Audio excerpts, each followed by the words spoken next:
aku Karina Pusparamadanti dari jurusan Pendidikan Kimia. Ada yang tahu nggak ya sekarang kita belajar apa? Yuk simak video berikut ini. Pernahkah teman-teman menjahit baju di tempat jahit?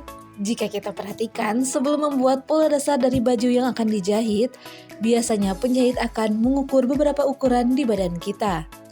Baik itu ukuran panjang baju, lingkar dada, lingkar leher, panjang lengan, lebar bahu, lingkar pinggul, lingkar pinggang, dan juga lingkar pergelangan tangan kita. Apakah teman-teman tahu alat apa yang digunakan oleh penjahit untuk mengukur besaran apa yang sebenarnya diukur? Mengapa harus dilakukan pengukuran? Pertanyaan-pertanyaan tadi akan kita bahas secara lengkap di video kali ini. Oke teman-teman, di sini kita akan belajar tentang sistem pengukuran dan kerja ilmiah. Dengan tujuan pembelajaran, siswa mampu mengidentifikasi macam-macam alat ukur berdasarkan besaran. Jadi nanti akan dibahas tentang beberapa macam alat ukur dan besarannya. Penasaran kan bagaimana pengukuran itu? Yuk simak video pembelajaran ini. Nah teman-teman, alat yang digunakan penjahit adalah meteran, sedangkan besaran yang diukur adalah panjang. Penjahit tersebut harus melakukan pengukuran supaya ukuran baju yang dijahit pas dengan badan kita. Melalui pengukuran, penjahit dapat memperoleh nilai atau kuantitas panjang badan kita. Jadi, pengukuran adalah kegiatan membandingkan nilai besaran pada benda dengan nilai besaran pada alat ukur. Pada video kali ini, kita akan membahas beberapa macam pengukuran sesuai dengan besaran diukur. Di antaranya adalah pengukuran panjang, pengukuran massa, pengukuran waktu, pengukuran volume.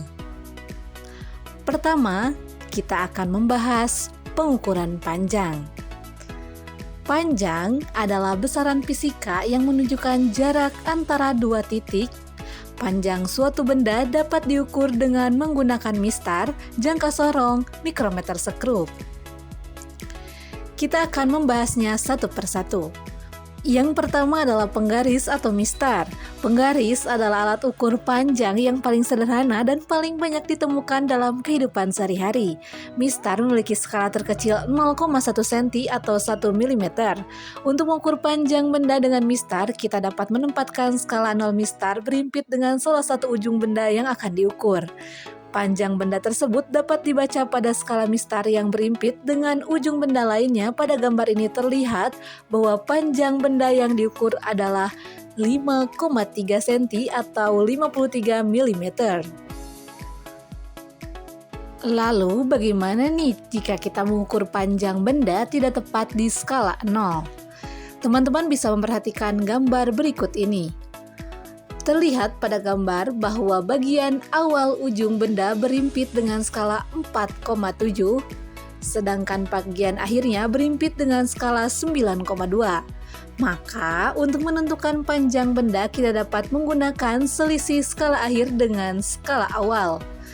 Ujung benda 9,2 dikurangi 4,7 hasilnya 4,5 cm. Jadi panjang benda pada gambar adalah 4,5 cm atau 45 mm. Nah teman-teman, pada saat membaca mistar kita juga perlu memperhatikan posisi mata yang benar. Seperti pada contoh gambar berikut, posisi mata yang benar saat membaca mistar adalah mata harus tegak lurus terhadap skala alat ukur panjang. Yang kedua adalah jangka sorong. Jangka sorong lebih teliti daripada mistar. Selain untuk mengukur panjang benda, jangka sorong juga dapat digunakan untuk mengukur diameter dalam benda. Yang ketiga, mengukur diameter luar benda. Dan yang terakhir, mengukur kedalaman benda. Selanjutnya, kita lihat struktur jangka sorong. Yang pertama, rahang dalam yang terdiri atas rahang tetap atas dan rahang geser atas. Berfungsi untuk mengukur bagian dalam benda seperti diameter lubang atau celah.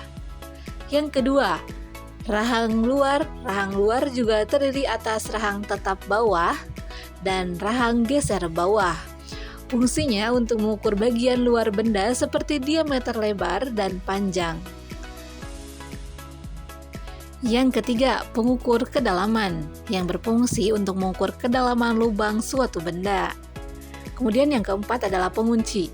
Baut pengunci memiliki fungsi untuk menahan rahang tetap pada tempatnya sehingga objek bisa ditahan atau tidak terlepas dan skala tidak bergeser saat akan mengukur. Yang terakhir, skala. Skala pada jangka sorong ada dua, yaitu skala utama dan skala nonius. Skala utama memiliki fungsi utama menyatakan hasil ukuran utama terdiri dari skala utama dalam satuan cm dan skala utama dalam satuan inci. Sedangkan skala nonius berfungsi untuk menambahkan tingkat akurasi ekstra pada pengukuran skala nonius terdiri dari skala nonius dalam satuan mm dan skala nonius dalam satuan inci. Nilai skala terkecil atau NST pada jangka sorong tergantung pada jumlah garis skala noniusnya. Jika jumlah garis skala nonius adalah 10, maka NSP adalah 1 mm. Dibagi 10 sama dengan 0,1 mm sama dengan 0,01 cm. Jika jumlah garis skala nonius adalah 20, maka NST adalah 1 mm dibagi dengan 20 sama dengan 0,05 mm atau 0,005 cm. Nah, bila jumlah garis adalah 50, maka NST-nya adalah 1 mm dibagi 50 sama dengan 0,02 mm sama dengan 0,002 cm. Nah, teman-teman, untuk menggunakan jangka sorong, kita dapat melakukan langkah-langkah berikut. Pertama, cek dan pastikan bahwa pada saat kedua rahang tertutup, skala menunjukkan angka 0 agar tidak ada kesalahan pengukuran. Kemudian, yang kedua, kendurkan baut pengunci dan tarik rahang geser ke kanan sampai benda yang ingin diukur bisa pas ditempatkan di antara rahang tetap dan rahang geser. Kemudian, letakkan benda yang akan diukur di antara kedua rahang. Pastikan juga posisinya sudah sesuai ya teman-teman. Selanjutnya, tarik rahang geser ke kiri sampai mengapit benda yang mau diukur. Nah, lalu putar baut pengunci sampai terdengar suara klik. Baca dan hitung hasil pengukuran yang diperoleh. Untuk membaca hasil pengukuran pada jangka sorong, diperlukan nilai skala utama atau SU yang terletak sebelum angka 0 skala nonius. Nilai skala nonius atau SN yang tepat berimpit dengan skala utama sehingga membentuk garis lurus dan nilai skala terkecil atau NST dari jangka sorong yang digunakan. Pada gambar ini dapat kita lihat bahwa SU yaitu sama dengan 5,2 cm. Nah, sedangkan SN 4 dan NST 0,01. Sehingga panjang benda dapat dihitung dengan persamaan SU ditambah dengan SN dikali dengan NST sama dengan 5,2 cm ditambah 4 dikali 0,01 cm sama dengan 5,2 cm ditambah 0,04 cm. Dihasilkan 5,24 cm. Oke, alat ukur panjang berikutnya adalah mikrometer skrup. Mikrometer skrup lebih teliti dari jangka sorong karena memiliki ketelitian 0,01 mm. Mikrometer skrup dapat digunakan untuk mengukur ketebalan suatu benda yang tipis, mengukur diameter luar sebuah benda.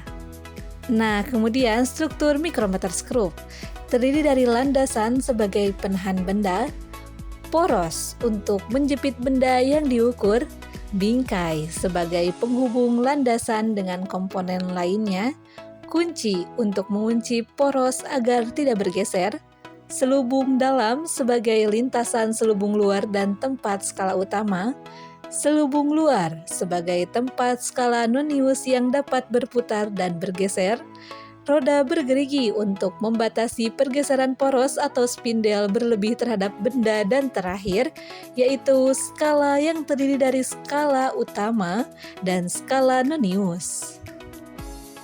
Nah, teman-teman, langkah-langkah yang perlu kita lakukan saat menggunakan mikrometer skrup adalah Pertama, menjepit benda di antara landasan dan poros atau spindle serta menguncinya. Kemudian, lihat satu ukuran skala utama yang berada tepat di samping selubung luar. Hasil pembacaan merupakan nilai skala utama. Ketiga, skala nonius yang berimpit dengan skala utama adalah nilai skala nonius.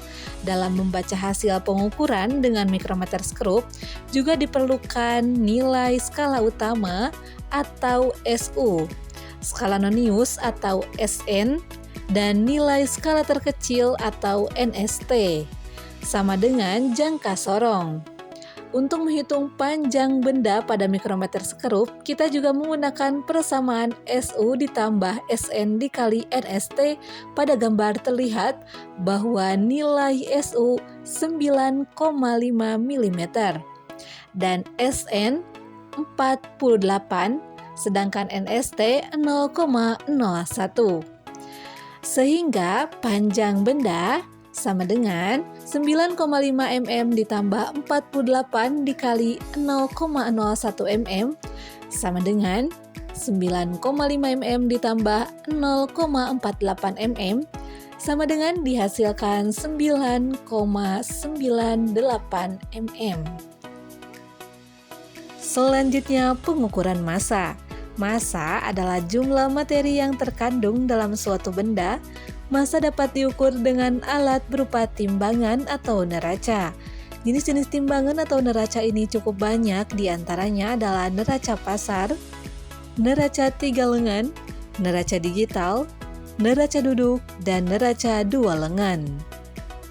Pada video ini, kita hanya akan membahas mengenai neraca pasar dan neraca 3 lengan. Pertama, pengukuran massa dengan neraca pasar. Neraca pasar digunakan untuk menimbang benda-benda dengan massa hingga 15 kg. Neraca ini banyak dipakai oleh para pedagang di pasar sehingga disebut dengan neraca pasar. Neraca pasar dikenal juga dengan timbangan duduk. Kenapa disebut timbangan duduk? Karena pada gambar terlihat benda dan anak timbangan diletakkan pada tempat yang berbeda. Massa benda yang diukur dengan neraca pasar dapat ditentukan dengan menjumlahkan massa anak timbangan saat seimbang.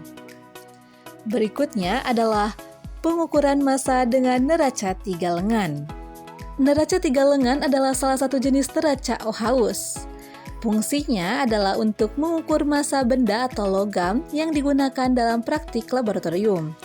Pada neraca 3 lengan, terdapat massa geser yang dapat dihitung saat seimbang.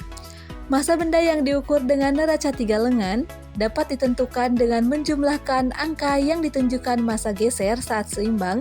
Yang penggunaan neraca 3 lengan contohnya yaitu saat mengukur massa sampel bahan. Nah, untuk percobaan, hasil pengukurannya seperti yang terlihat pada gambar. Maka, untuk menentukan massa sampel bahan, kita cukup menjumlahkan nilai yang ditunjukkan pada setiap lengan. Nah, kita lihat pada lengan 1 menunjukkan angka 100 gram. Di lengan 2 menunjukkan angka 40 gram dan di lengan 3 menunjukkan angka 2 gram. Maka massa sampel tersebut adalah 100 gram ditambah 40 gram ditambah 2 gram sama dengan 142 gram. Sampai di sini teman-teman bisa memahaminya ya. Pengukuran selanjutnya yaitu pengukuran waktu. Alat ukur waktu pada zaman dahulu berupa jam matahari dan jam pasir.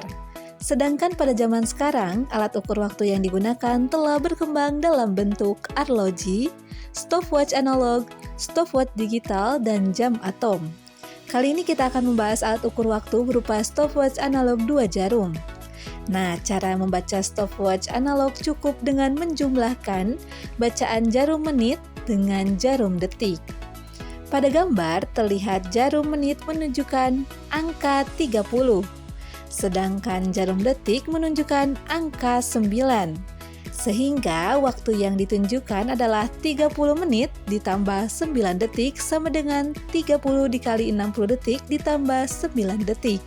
Jadi hasilnya yaitu 1800 detik ditambah dengan 9 detik. Nah, jadi yang dihasilkan yaitu 1809 detik.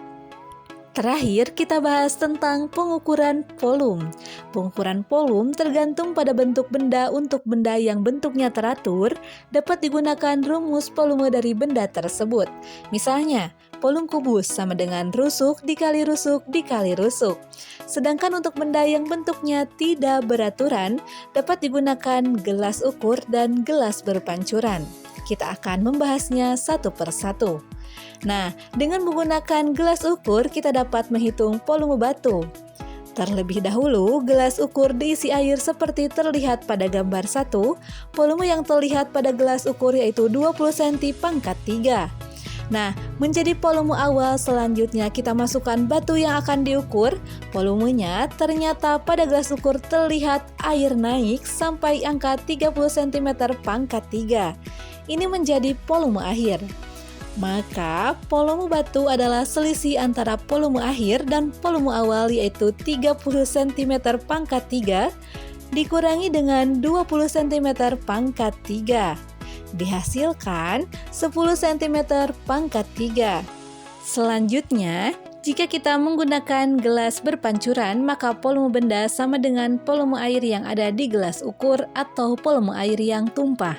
Seperti pada gambar, terlihat bahwa volume air yang tumpah adalah 200 ml, maka volume benda tersebut adalah 200 ml. Oke teman-teman, mungkin cukup sekian tentang pembahasan pengukuran. Semoga bermanfaat ya, dan semoga teman-teman yang menonton video ini paham tentang materi pengukuran. See you next video. Dadah!